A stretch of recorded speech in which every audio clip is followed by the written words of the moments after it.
What's up, everybody? The boys are back. Black Talk Smack Talk. Adam's here. Finally joined by my full crew, man. It's been a minute since we've all been together. The full crew is here. We got Bruce in the house, all the way live from California. We got Charlie with the man bun, and we got Sano. We're coming to you live from beautiful Seattle, Washington. National holiday, Paul George's birthday. I don't know if you guys see the shirt. Oh, that's why you're rocking that. You're rocking that crap. PG's birthday today, so shout out to him. You got the jersey in the background, Adam? Oh, no, we went Mike Bibby today. We went Mike okay. Bibby. I don't know if you guys can see that. We went Mike Bibby. Yeah. But enough about us. We got a special guest today. Metro League legend, pretty much a Wazoo legend, CJ Elleby. CJ, how you doing, buddy? I'm doing good, man. What's up with you guys? How you guys doing? Man, just staying in the house, just enjoying life, being with the family. No complaints over here. What about you? How's everything going your way? Everything's pretty good. Everything's closed down in Seattle, as you said, so you can't really do much outside the house, but I make a few moves, and other than that, I really just be at home. Right. You still have, so I assume Wazoo's went to online classes, obviously? Yes. Yeah, so everybody's online, and I know summer classes are going to be online, and that was kind of a tough transition because after the tournament, we didn't really go back to Pullman. We all kind of went our separate ways. We've been communicating still and keeping an open conversation with just the coaches and the team, and this Zoom kind of makes it easier too because you can get everybody on it. Right. Yeah. Okay. So, yeah, man, we're just gonna chop it up with you, just have a nice little conversation, get to know you as a person, and then we'll talk about your career a little bit. I apologize for my three comrades, UW guys. So, like I said, off air, I might get a little confrontational, might get a little heated in here. I'm surprised these guys didn't wear any UW stuff, but It's Pacific Northwest versus everybody else, man. That's how we doing it. Right. There you go. Hey, exactly. All right, so you're back in Seattle. What's a typical day in quarantine look like for you? Pretty much, it's in the house. I wake up, get breakfast. I got a little bit of waste in the house, so I don't got too much to work with, but I got enough. And I usually lift a little weights, get a little stretch in. I have a time I go to the gym every day, and it's kind of low-key, and we get our work in. And then other than that, I'm just back at home with the family. I have 5 siblings. Mm-hmm. 4 of us stay here, and my older sister, she's not at home anymore, but she comes by. And so really it's just hanging out with my brothers and then my parents. Trying not to fight too much. Are you the second oldest? No, I'm exactly middle, so I got 2 older and 2 younger. Okay. Your sister a hooper too? She went community college and she played at Alaska Fairbanks. But right now she's a lawyer, so she's working from home and doing that stuff. Okay. That's what's up. Appreciate that. Yeah. I guess we can just start. Like I said, we got a lot of questions. We appreciate your time. Even though there's not a lot going on in Seattle, it's still you get on with the crew that you've never met before. But we appreciate you taking time out of your day to come talk with us. So yeah, we just want to get to know CJ the person first. So we're gonna ask you some questions. Santa, want to start us off?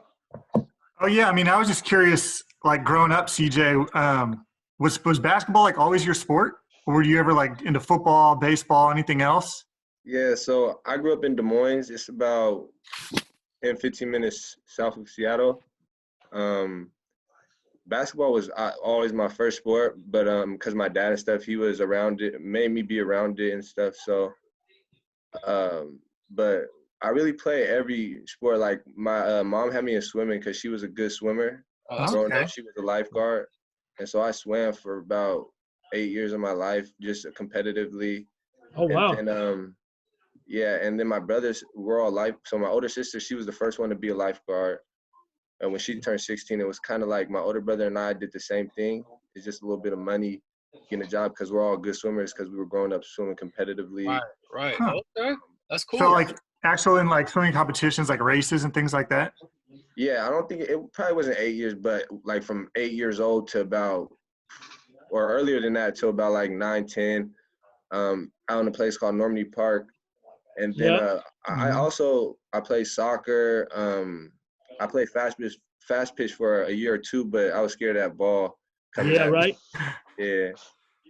You're a big target probably too. Yeah, exactly. I was rather on the other side. But I also played a little bit of Little League. When I came to Seattle, I moved up here in 5th grade. And so I got a little bit of football, but I wasn't really ready for all that contact. I kind of was with the basketball, the finesse game. Right. Was there a point where you were like I can make it in basketball? You know, was there ever like did that moment ever like hit you where I was like, man, I can actually do something with basketball? Yeah, I'd probably say in 9th grade. So I was pretty much like, I wouldn't say I didn't take it serious, but it was just pure enjoyment, pure fun. You know, when I stepped on the basketball court, I wasn't really, too invested in. I didn't really do too much off the court. I just kind of had a natural game. But as I moved to Seattle, I started to meet a few people, and a few people were real influential just in getting me to realize, some of the stuff it takes to get to, the NBA and the highest levels.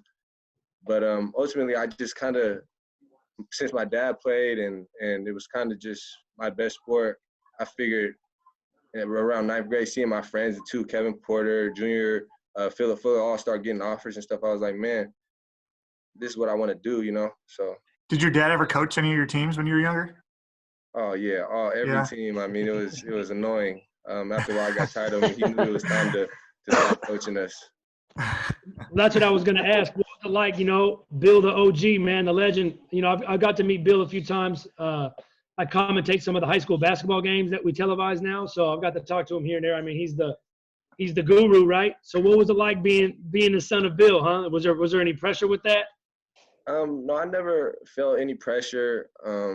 I kind of just got enjoyment out of it and excitement. It was kind of like I could bring everybody together just from playing the game, and a family would come to the Cleveland games, and it's kind of like everybody was just coming together to watch me play, and I was really enjoying all the family and stuff coming. So that was my favorite part, probably. Right. What age were you when you first beat him one-on-one?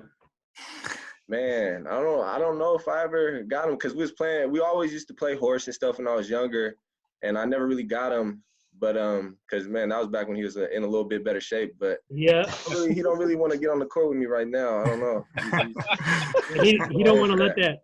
He don't want to let that go. He wants to say you've never beat me. He wants to hold that forever. He's holding on to that. So I think you said you moved up to Seattle. What coming out of middle school? I know you mentioned some of your other friends like KP or PJ. I'm a Nathan Hale guy, so I watched PJ there. What made you decide to go to Cleveland? Was it the coach or just proximity? So it was my uncle, Carl Urban. He was obviously real impact in going because that's where he went. They call his team, they got awarded the decade or like team of the decade or something. Okay. And so they were just a really good team. They got some dudes who played professionally. But ultimately, it was just him growing up. Rest in peace. He's not here no more. But growing up, he was around, and it was kind of like we all lived kind of right there.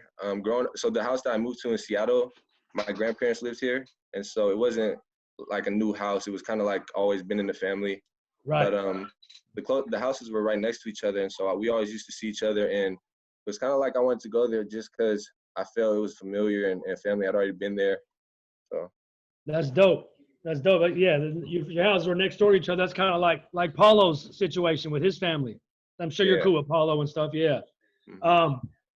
Like talking about other players in the city. What other players did you grow up looking up to? Like Metro players or maybe guys from Cleveland or O'Day, Garfield Beach. What guys have helped you along the way? Yeah. When I first moved to Seattle, it was probably when I didn't start getting into the Metro League, like watching games until middle school. And probably some of the first few players that caught my eye was Baby Boy, DeJounte. Yeah. Yep. Yeah, that was probably my favorite just because his game. I saw him when he was a sophomore, I think, at a Rainier Beach game. And the way he played, I mean, he was so flashy. So it was just beautiful to watch. But I probably just admire him growing up. And then Tremaine Isabel too. Yeah. Watching him play, he just plays. He's a dog. He plays with just a mentality, you know. So I always thought that was super cool of him, and looked into Yeah, Tremaine is ruthless, man. Yeah. To He this gets day, down. He gets I down can't out there. hard guard. So yeah, you probably didn't know Bruce's cousin Nate Jackson. That was like he played in like 2003, so a little bit ago. But that was when he played against the Twins. I'm sure you've heard of the Twins from Beach. Oh yeah. Mm-hmm. Yeah. So the Twins were #1 in the nation, and Cleveland beat Rainier Beach. That was one of the best high school games I'd ever been to in my life, man. It was crazy. Wow. Yeah. Man. Yeah, I didn't beat Beach, man. Or Garfield. I'm mad about that. That's gonna haunt me, man. Not many got the opportunity to beat Beach and Garfield, man. But when I was looking up, you kind of mentioned going back to like doing some swimming and soccer and other things, and I kind of looked up some of your hobbies I came across and interests, man. And one thing I came across, it says you got a hobby of like you like to eat, and you moved to Seattle and you like to eat. So what's those spots, man? What are some of the spots you like to check out? So around here, there's one. It's right down the street. It's called Bent Burger. It's super good. They got a few breakfast things, but it's mainly just different style burgers. They put the hot link on it, eggs, hash brown. It's really good. Is it better than Cougar Country? Yeah, it is. Okay. Cougar Country is one of those spots that they got in every little town. It's a really good burger joint. It just tastes like home kind of. So Cougar Country is always gonna be one of my favorites. Yeah. Okay. And then there's this little Whole Foods market, PCC. I go there it's healthy and stuff. So I'm trying to eat better. Right. Yeah. Okay. As hard as it can be. Yeah. It's tough. And then a couple other things. I also saw that you had. Now I don't know if it's because swimming is related to this cardiovascularly, but I heard you like running. Like that's a hobby that was on your. That's what they say on Cougar profile there. But what's up with that? I would say I'm a runner, man. I think I could have been good in long distance running. Oh. But ever since about like 6th, 7th grade, my dad he started running marathons. He's ran a few. Oh, wow. Okay. So I started going on runs with him, like 4 or 5 mile runs, and it'd be hard at first, but I got much better, and I really enjoyed it. It just kind of was a way to clear my mind and just be in my own space. So it's really fun to go on little runs around the neighborhood. I live in by Seward Park. Oh, and yeah. so there's the loop there and around Lake Washington, and I just kind of run and look at the view and stuff. And it's just a beautiful place down here. Oh yeah, I've been all over Seward and Burt Gilman Trail and all that. You get connecting out there for sure. So man, I mean, we talked about those favorite foods and all that, but we're a hooper. So how's that kick game? How's that shoe game? What's your favorite hoop? What's your favorite shoe, man? Let's go. I've always been a Kobe guy. Rest in peace, the Mamba, man. I've always they're light shoes, and those are always my favorite. But other than that, I've never really been a kick guy. My parents, I got 2 brothers really close to my age, so when we went shopping, it was everybody got one pair, and Right.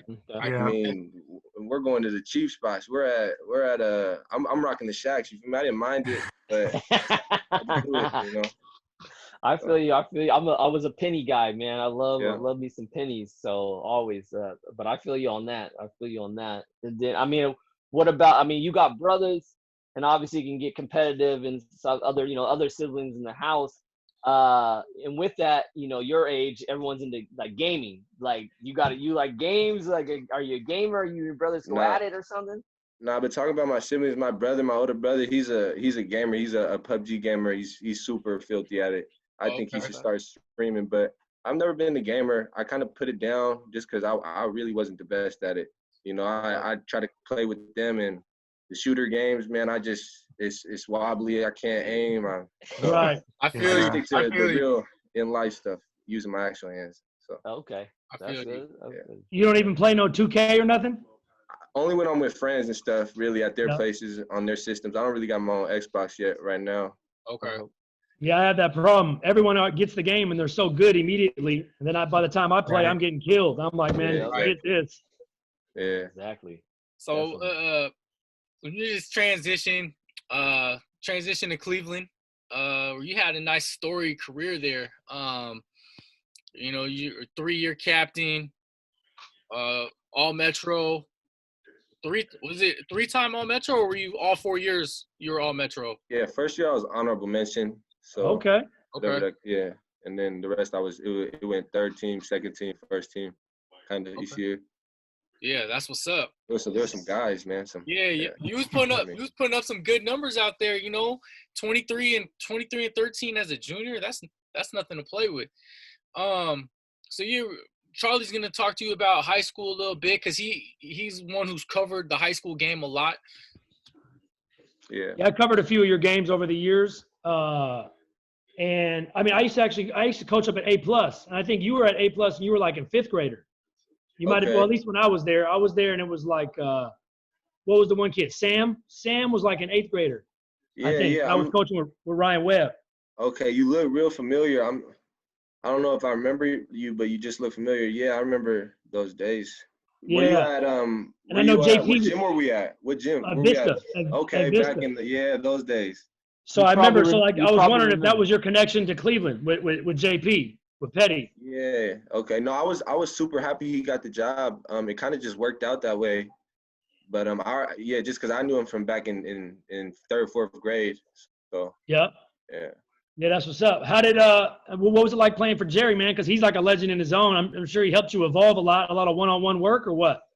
I mean, he just taught me so much just on and off the court. I mean, I kind of got to hear his story and his upbringing, and he just kind of instilled in me a passion and a work ethic mentality, you know. And when we were in my freshman, sophomore, and junior year, he used to play with us, him and Coach Sturge. Coach Sturgis, he also played with him at Nevada. And Coach Jerry, he really helped me with just advancing my game and growing in different ways. He challenged me. And it was kind of like it worked out perfectly because it was like every year I had to find out how to do something. I had to get better because we didn't get no help. You know, people weren't coming to Cleveland like they're transferring to Garfield and Beach. Nobody wanted to come to Cleveland. Right. You know, so I really had to just figure out how to get better and grind. Mike Ladd was up there for 1 year. Oh, yeah. But really, Coach Sturgis, he probably helped me, which is why I'm such a good rebounder. He really helped me read the rebound, read the ball, and how it's going to bounce off the glass because I had to compete and box him out every play, you know, because we're playing 5-on-5 up and down the court for an hour. So right. That's you know, real. It was just that's fun. good shit. Fun. Yeah. Yeah, JP seems like a fun guy to play for, man. I'm sure he'll get on you sometimes. But, I mean, we got our ass busted a few times, you know. And Mike Ladd, I wish this was off the mic, but he dunked on me a time or two. Okay. I mean, it was. You're not his only victim. No way. You've been doing that. Yeah, I was actually gonna ask, and you kind of brought it up about like all the transferring, and you're seeing all your friends at different schools. Did you ever think about it, or your relationship with Jerry was probably so good too, though? Yeah, I thought about it. I definitely thought about it. You know, it's not. I'm not gonna say I didn't, because I had my best friend at Rainier Beach, Kevin Porter Jr. Right. You know, and I have many friends at Garfield that I just knew from playing with and being around. So I thought about it, but that in the end, my relationship with Coach Jerry and Coach Sturgis, that was kind of what held me close to Cleveland, my uncle and my roots, and then also Principal Breland. I don't know if you guys are familiar with who he is. He went to Oregon State back in his day. His son's Jalil Breland. He went to Central, but that was just it was just the relationships I had created there. And it kind of just felt like a family. So yeah, I can see that. That's what's up, man. You paid your dues, man. You did it. That's cool. A lot of people would have, maybe taken the easy road and went somewhere else, but you made it to, I think how many times did you make it to state? Twice? Nah, just once, just sophomore year. Just that one. Yeah. Yep. Mm-hmm. How was that? Describe what it was like at state when you step on that court, Yeah, I mean, we had went on a run to get to state, and we won 4 or 5 games in a row. One of the players, McLaughlin, that was his last name. It was one of those teams. They're probably down south. Peninsula? Yeah, Peninsula. Oh, yeah, Jacori? exactly. Was that Jacori? Jacori. Yeah, yep. Mm-hmm. That's probably one of the more memorable games. That was the game we won to get to state. So, but then when we got there, I was disappointed to hear we had to play Garfield again. So that was actually the 4th time we had played them that year. Damn. Oh, But, I mean, every time I gained problems. It's just, we couldn't get a dub, but they had problems with me. yeah. Yeah.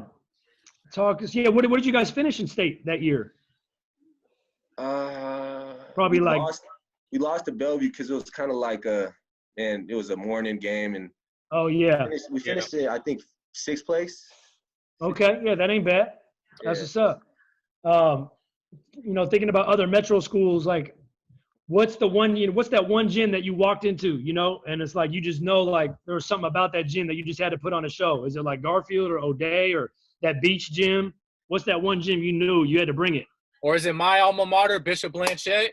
No, nah, I wouldn't say it was Bishop. I'd have to say Franklin. Something about that Cleveland Franklin game, man. I mean, it was kind of like the whole school came out. It was just the environment was crazy. And when we went there, when we had it at our place, it was just kind of like I think there's a rivalry between Frisbee, and so it's kind of like, and then there might even be a rivalry the cheerleaders had. You feel me? So it's like kind of everybody was in the mix. Everybody's into the game. I mean, people are running halfway like into the court because they're excited and cheering. But I say Franklin was probably the rivalry with them was one of my favorites. Okay. Right. What was it like in the games when you played against Hale when B. Roy was coaching there? That was probably pretty crazy, yeah? Yeah, it was. We didn't get to play there. They came to our gym. Yeah, I think I was at that game, yeah. Yeah. Yeah, I was kind of in awe because I didn't know how big. I saw they're 6 listed as, what they were listed as, but when you're actually standing next to them, they're a bit taller. He was kind of just like his shoulder was at my top of my head, so I'm like, looking up at him like, dang, this dude's big, and I mean, he just, kind of can't stop him. So you still gave him work though. I think I remember. Yeah, you still gave him. They couldn't handle you. Yeah, and Fahad, he was the point guard at the time. He was giving work. I don't know if you guys know who that is. Yeah, I know Fahad. I know who Fahad is. Yeah, my guy. So he was having a game too. Okay. Well, so now we transition from Cleveland to, we'll just talk briefly about AAU. Since Sano played for the original Rotary, we'll have him kind of chime in with some questions about the AAU circuit. Yeah, I mean, I was just curious, like talk about some teammates on your Rotary team that maybe stood out, maybe some of the bigger games you played on the AAU circuit, like qualifying for the Peach Jam, things like that. Yeah. I played 2 years, and we didn't make it to the Peach Jam. Unfortunately, they made it the year after I left. But I'd say one of the most memorable games I had in that was when we had won my sophomore year when I first started playing with them. We won the Las Vegas tournament. I think it was just a Bigfoot tournament, but that was probably one of the more memorable games because Jalen and John had left and went to a camp in Cal, like the Nike Academy or something. And so it was me, Terrell Brown, Khalil Shabazz, Khalil Chapman, Philip Pebble, PJ Fuller. Yeah. I mean, KP. So I mean, we kind of without them, we were like, dang, we need them, But it was kind of fun because I got to step up and kind of fill that void, and we ended up still coming out with the win, and we got the tournament, the championship. Mm-hmm. That was okay. Do you remember how many you finished with in that championship game? I wouldn't say more than like 15, but yeah, it was a fun game. Okay. You sound like a modest cat. If we go fact check, it'll be like 27 and 13. on 11. Yeah, I might have guessed, though. I don't really remember. Light work. Right. So yeah. So since both of our guys, Charlie and Bruce, they're big UW guys. Bruce is a former UW All-American. I'm sure you don't really care anything about UW, but they will transition to college a little bit. And so these guys will have a real interest in talking to you about Wazoo. Mainly what was the deciding factor in choosing like Wazoo? Because I think UW offered you too, right? And a couple other schools? Yeah. First of all, it's no hate for you. No, I know, I know. That was one I of the know. schools, I wanted to go to. But yeah, they offered me my junior year after after the high school season, and Okay. that was before I got to finish my last EYBL season. And so I was kind of like I wanted to wait and stuff. But in the end, I just kind of felt like I had more purpose at Washington State. Coach Ed Haskins, who was at Garfield previously Yeah. and got a job at Washington State, he was a big reason why I went there as well. But just I kind of felt like that's where I could play and have a chance to really, improve. I mean, I think you made the right decision, like 100%. You got to go. You shined out there. So, Yeah, I appreciate um, that. speaking of other cats from Wazoo, from being like a, kind of like a Wazoo legend, did you ever get to form a relationship with like Klay Thompson or anything like that? I wouldn't say I got to form a relationship with him, but just knowing he went there and I mean, his face is everywhere Right. in the place. His jersey's on the wall now, and his pictures next to our locker room. So I mean, he's always you're always seeing him, and then just realizing the greatness that he's achieved and stuff, and he's been in the same locker rooms that we were, and in the same facilities. So I think it was a blessing, and then we finally got to meet him, and when he came to Pullman, and that was just one of my favorite parts of the year, just listening to him. And Really? he came and he just brought so much energy and excitement with him, and so that was one of my favorite parts of the year. Didn't he bring Steph Curry with him too? Oh man, he brought the whole gang, man. Oh, It was crazy. That's crazy. Yeah, You probably were like, yeah, my picture is going right up next to yours, buddy. man, we'll see. I hope one day, man. We'll see. That would be well, dope. yeah. Because wait, who didn't well, LeVar Ball played there, right, for like a season. Yeah, I seen that football, right? Yeah, and then who Yeah. else I think got a scholarship there but never played there was The Game, the rapper. Really? Yeah. Okay. Yeah. That's Adam's guy, right? Did he never play there though, I right? thought he played there. Did he not? No, I don't think he No, played. I don't think Never he played? did. I Oh, don't. Yeah. okay. Yeah. He, Pullman was where it's at. he was on the streets, man. So yeah, like off the court, Wazoo. What was one of your favorite things about Wazoo off the court? Was it like those heated sidewalks or what? Yeah, no, I mean they don't really work, Yeah. I feel numerous times I've Damn. stumbled to class and just slipped a little. You make the wrong move and you're on your ass. So Right.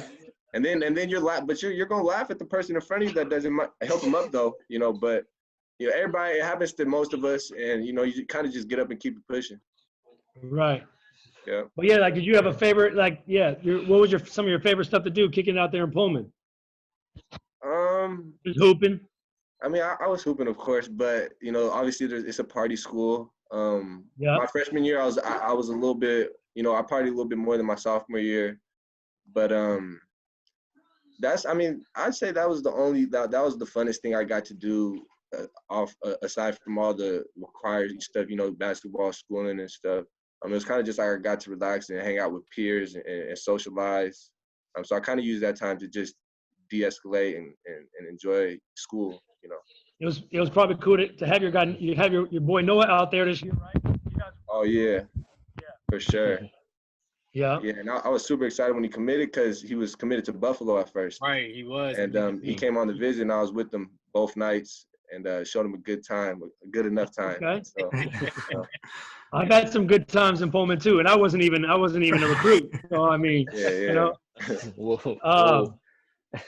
So like, yeah, what was like, obviously, you did really well in high school, and then it transitioned really well to Wazoo.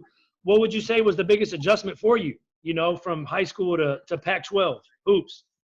I'd probably say the size and physicality of the game. I had to get much stronger. My sophomore or coming in the first summer, I probably put on like 15 pounds. Oh wow! I was just trying to live. I was lifting, I was eating, just trying to gain that weight so I could compete with the people I'm competing with. So that was probably the most challenging part, was just adjusting to the game, the athleticism that everybody has. I mean, with you now you're in Wazoo, you've transitioned, you're gaining this weight, you're working on your craft. Obviously, you had a great, good freshman year. Obviously, Pac team, Pac-12 all all freshman team. You're averaging, 14.7 points, 7.1 rebounds, throwing 3 assists. So showing, obviously, playmaking ability. Got to steal a game, I think about half a block a game. And you decide, obviously, after the end of the year and those accolades, what you decide to go, test the waters. Like, tell me about, like, what was the mindset? What was your mentality of trying to, enter the NBA draft at that point, freshman year? Yeah, so it really, going into the year, wasn't on my mind at all. I'm thinking, like, nobody's looking at me. I got something to prove. I got to come in here and work. So going into the year, I'm thinking nothing about them. I'm trying to find out where I fit in this college environment.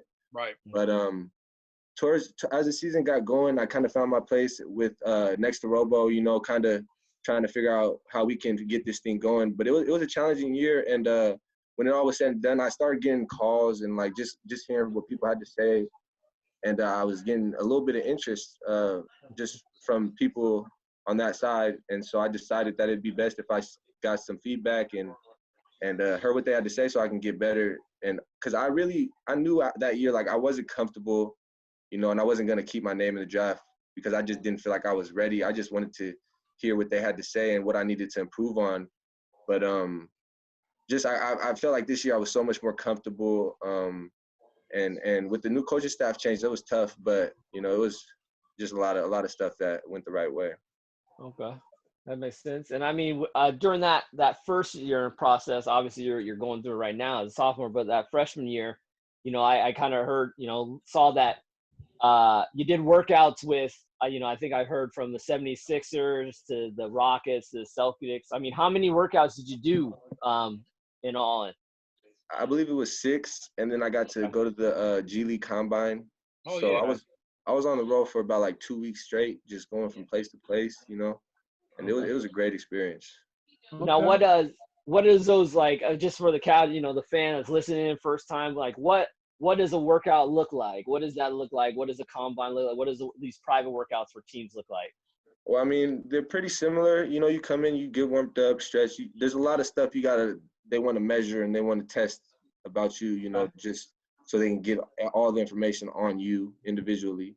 But on the court wise, you stretch out, you get warm, and it's really it's high, high volume. We really start simple stuff, just shots.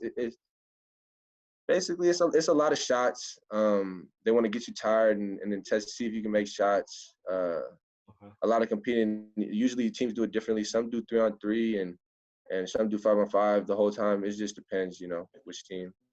Okay. And then after, I mean, obviously you're working out. So what was the feedback that you got? I mean, I won't put everything out there, but what is the feedback that you got that that you maybe helps you decide to come back, or maybe or maybe you already, like you said, were alluding to coming back, but what feedback did you get? Yeah. So basically, mostly what I heard was that I needed to fix my form a little bit, tighten up my form, and just tighten up my handle. But those were the main 2 things. Everybody thought that I'd be a pro one day, but it's just about me, making a few changes and just tighten up my game. Okay. I bet that's kind of exciting to. It's like, dang, these NBA personnel are like, they like my game, and they're telling me I'm going to be a pro. I mean, it's one thing to hear it from peers and like your homies and your coaching staff and whatnot, but to hear it from like the big guns, for them to tell you that must be pretty exciting. Yeah, it definitely is, because it wasn't really the attention I got in high school. I wasn't a top 100 ranked guy. So I got to college and all I was, where do I get started, Right. So I came in ready to work and kind of just felt in the perfect position and situation. That's crazy. That's what's up, because your situation was, you had 2 different coaches in 2 years and you still, handled your business. Yeah. So there were really 2 very different years, obviously under 2 different staffs. But both I've learned so much. And I just, with the group of guys we had both years, some relationships that I've created, and just the whole like Washington State, kind of community is really tight knit. And Pat Chen, who's the new athletic director, he kind of just makes it feel like you're all together in this together. and they have like so much help and so much support at the school. So kind of building on Bruce's question, like going into compared to your freshman year when you went through the process, obviously this year is a little different given everything that's going on, but is there something like, is there feedback that you would get this year, or kind of like a place that you maybe project yourself in the draft that would make you stay in or go out? Is there kind of like a point where you're like, okay, well, if that's the feedback I'm getting back, if it's better than that, then I'm going to stay in? you know, right now I'm just trying to decide, you know, what's best for me in my career.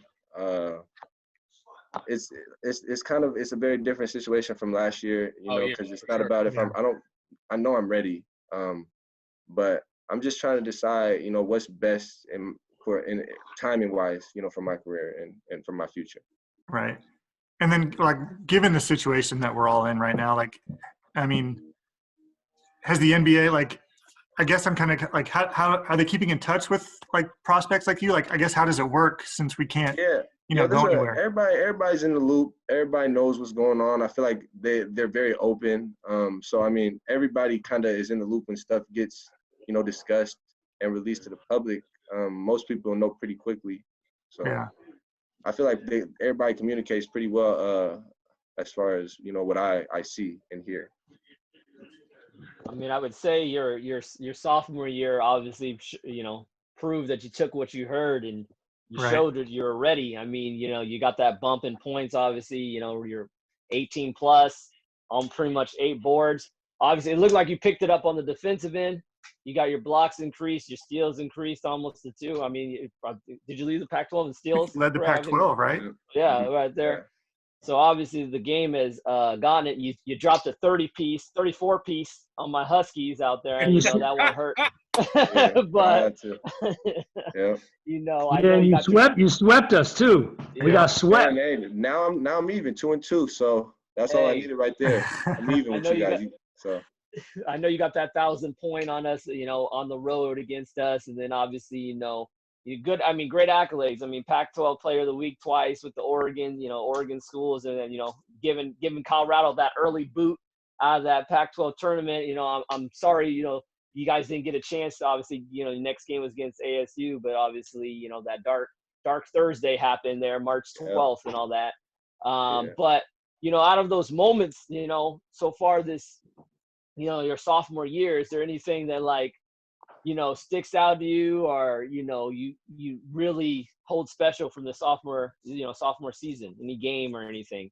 Yeah, there was a lot of special moments.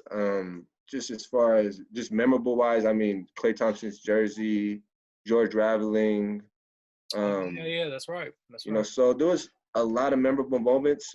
I say my favorite would probably be, you know, just when we got to go back to Seattle and play there. It was Noah's birthday. You know, it was their senior night. It was a pretty packed house. And so that was probably one of my favorite games, just because I was back home. And I mean, I don't know how much family I had there, because there was so many of them. I saw your dad running up and down the bleachers over in the corner. I was about 2 sections over. I seen him getting busy. He was fired up. Noah was big time fired up too. This is my house. Yep, he was talking his shit, man. with all that, you know, that's all that stuff going on, and then the cherry on top is you drop a career high. Yeah. And that was the first time too. That was the first time. That was back in Pullman too. Yep. Yeah. Pullman. That was it. You were pulling. I think you had like 6 threes. I was like, damn, this dude gonna miss. Yeah, I was lining that zone up. Right in the mid range, right at the high post. He was killing the high post. Those two. Yeah, no, coach. I mean, the game plan we had for them was great. He gave us exactly where we were gonna get our shots, because they're so analytical, and so they're like, if you get the ball to deep or short corner, your percentage goes up 30. Your percentage to make a shot goes up 30. Right. And if you get it to the middle, it's like your percentage to make it goes up 20. So it's just like they're so analytical, and they have play with so much. They explain it in purpose or give it to us, so it's real clear where we can get our stuff off. You know. Right. Yeah. Let me ask real quick, what student section was like the most, you know, aggressive or dirty, I guess? Man, I'm gonna be honest. Utah is mean. Utah is mean. I got to give I've it heard to them. that. Yeah. They don't heard that. care what they don't have no filter. Let's just say Wow. I've I heard think that. I've heard that. I think I've heard that too. that. Yeah. They get what they get in you. I would have guessed Oregon, but I could see that. I could see Utah. I've Yeah. only played at Oregon one time. It was my freshman year. We didn't get to go to the Oregon schools this year. But Oh, okay. that gym is super cool. It's just super cool to be in, you know. Mm-hmm. Definitely. So yeah, you got a nice career thus far. I mean, I know you're still trying to figure it out, and you know, we're big NBA guys, so you know, we study the draft, we watch the draft, we do mock drafts. We're not like professional analysts, but from everything we've seen, and we watch a lot of college basketball too. So from everything we've seen, like in our book, you're a first rounder. I know our book doesn't probably have a lot of pages, or you know, doesn't hold a lot of weight, but um, but to us, and we're not even trying to like blow smoke up your ass or anything. Like, you know, we saw how you evolved this year and how you've really made the step, you know, to really like up your game, and it has really been impressive to see. So, you know, we think you're a first rounder, you know, but if you go back to college, you can go back and break more records, and you know, we're definitely fans of yours. And you know, once again, we appreciate your time. You taking a few minutes. We just have taking a few minutes to talk to us. We just got a couple more questions to finish off.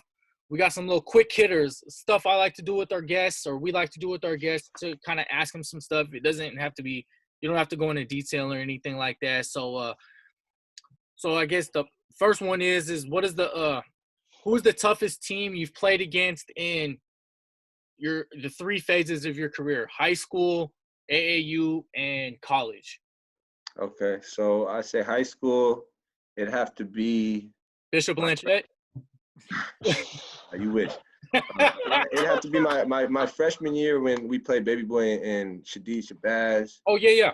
That beach team was probably just they ran us out the gym. Oh, the 2014 team? Yep. Oh, exactly. stacked.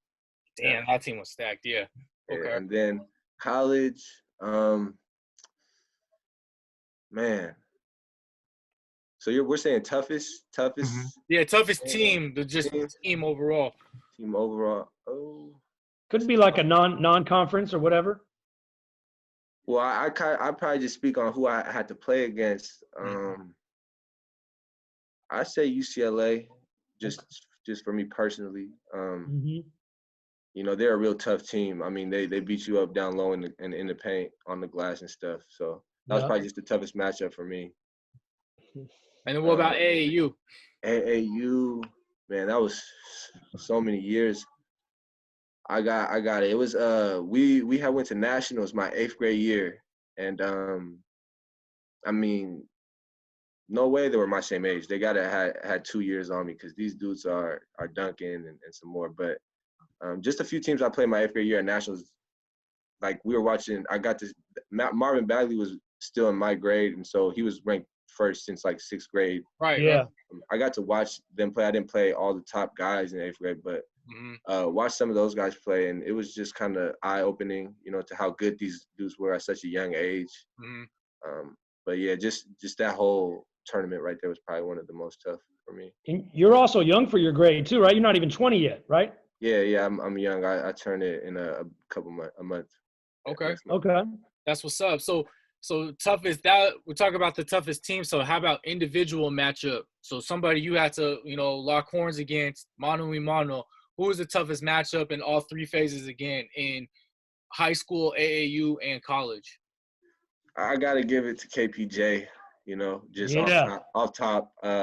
We are always, you know, in the gym when we're back home. And just we grew up together, you know, and we lived right next to each other for most of our lives. So just competing with him, I mean, so much, and he's so gifted. So he was probably the toughest player I've just had to guard, and it kind of helped me get better too.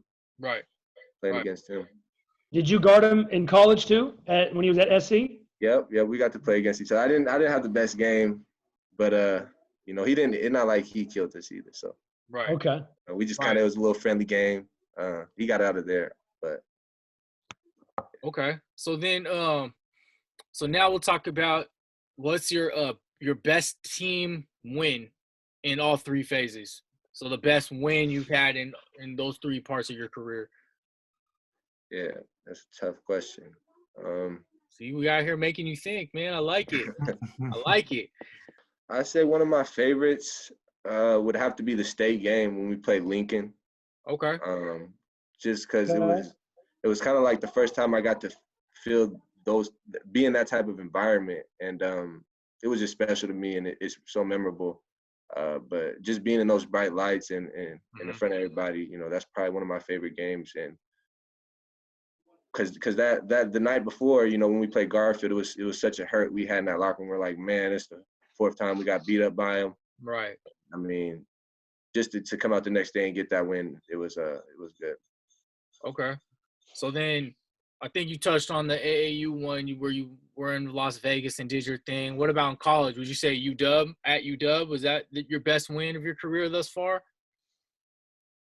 I mean, I'd say my best win would have to be against top-ranked Oregon team, Oh, yeah, that's right. Yeah. Okay. Just ranking-wise, what's our best win. My favorite time of the year was probably when we got to go to the Cayman Islands for a week. And that was a great experience. My sister traveled with us too, and so I had some family there. And just being with the team for a week straight, we got tired of each other, but it helped us grow together, and we needed it. Right. Okay. And then finally, last question for you: what's what would you say is your best individual game in the three parts of your career? So, what was your best game in high school, AAU, and then in college, individually? High school, I'd have to say, that's tough. It's a lot of games. And serving a lot of buckets. I'd probably have to say in high school when I got the game winner against Franklin. Okay. It was my junior year, I believe. Okay. It might have been my senior year, but it was just a tough game. We were at Garfield, so it wasn't in the regular season. But it was just to play. Oh, it was definitely my senior year because it was the loser had to play Rainier Beach. So I was like, nah, I'm good. Yeah. Right. We gotta get this win. We were down by 2, I think, and I got open in the corner for a fadeaway 3, and I was running down the court before it went in. Best game, I say, have to be the Colorado at the tournament. You had a 30-piece, right? Yeah, you was killing. I remember I was watching it in the car. Like, yeah, you were giving them buckets. They couldn't stop you. Yeah, we just kind of had control of the game, the whole time, and we just never really took our foot off their neck. So that was kind of the mentality going into the game was like, we got to come out here with some fire. We got to punch them in the mouth before they get us. Right. And we got them. And that was Wazoo's first Pac-12 tourney win since like 2009, I want to say. Decade. This became Pac-12, and then it was the first 11 seed to win in a tournament. Oh. Huh. Yep. Dang. So, and then, damn, that's what's up. That's dope. Man, we just, we wanted to say thank you. Taking your time to, talk to us. Like I said, we're fans of yours. We think you're first round. Hopefully these draft experts or these teams, they know what's up. It sucks because I feel like the West Coast, especially the Pacific Northwest and the Pac-12, they don't get, unless you're a big name, then you're not like gonna get national love. You know what I'm saying? Yeah, exactly. And so hopefully everybody will see it, like the real ones will see it, and hopefully you'll get the feedback that you want to hear to make the best decision for you. Because otherwise, we'll be happy rooting for you individually at Wazoo, or else, whatever NBA team you're on. So yeah, all it takes is one for the die. I appreciate that, man. Yeah. Maybe you can go to the Spurs and team up with 5. Man, I don't know. Hit them up. Tell them, man. Once again, thank you. We appreciate your time. To all our fans, we appreciate your guys' love and support. This is the first interview where all 4 of us have been on. Please follow us on Instagram. Please Follow us on Twitter, like us on Facebook. Subscribe to our YouTube. This is going on our YouTube page, so please subscribe. Once again, gentlemen, you guys have anything else you guys want to add? No, I don't have no more questions. Just want to say, man, do your thing, represent for the town. You know how we do it. Of course, appreciate it, man. Appreciate you guys giving me your time, man, and all coming down for this. Definitely. Yeah, good luck going forward with everything. I enjoyed it a lot. All right, man. So, all right, BTST fans, we're signing off, man. We appreciate you guys. CJ Elleby.